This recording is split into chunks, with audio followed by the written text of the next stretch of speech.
Good morning guys. Guys, ang ginagawa ko ngayon ay kasama pa rin sa landscaping. Ito siya ngayon sa kasi ito yung lupa na ito galing sa septic tank kaya tumaas siya. So gagawin ko is ipe-plane ko siya, no. Yan ang laki, oh. Ang taas, makita ba? Ngayon yan. Ngayon, ang gagawin ko diyan is papatagin ko siya para sa ganun lahat na yan maging pantay na. Nung nakaraan kasi na-feature ko na ito at nakapasok na ito sa YouTube channel ko.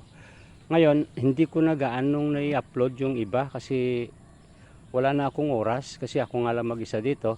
So ngayon, gusto ko nga ipakita sa inyo yung una-una na ni-landscape ko, yung dito.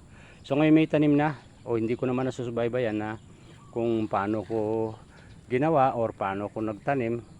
Kasi nga ako lang mag-isa sa trabaho ko. Gusto ko kasing magkakaroon din ako ng time na gagawa dito sa aking garden. So yung pag-vlog at saka yung video nito ay hindi ko na nagagawa. Ngayon lang ako nakagawa ulit dahil sa kung minsan nagpapahinga ako. Kaya may time ako na mag-upload or magkuha ng mga video.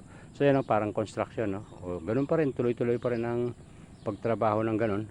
Upang sa ganun, one time ko lang na gagawin to para sa ganun, sa susunod naman na pagtatanim ko, hindi na ako mahirapan. Tsaka kung halimbawa nakapagtaniman ako, so sa susunod kukunin ko ulit siya.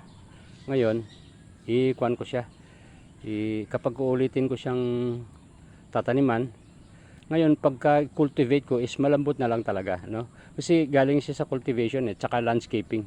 So malaking bagay kasi pag may landscaping, no? Ilang beses ko na sinabi sa inyo na kapag nagtatanim tayo ay kailangan may landscaping, tsaka napakasarap na pagmasdan pag once na landscaping natin to. And bukod doon, ligtas yung ating mga tanim kung halimbawa na may platting katulad nito. So hindi na yan sigurado 100% hindi na yan binabaha.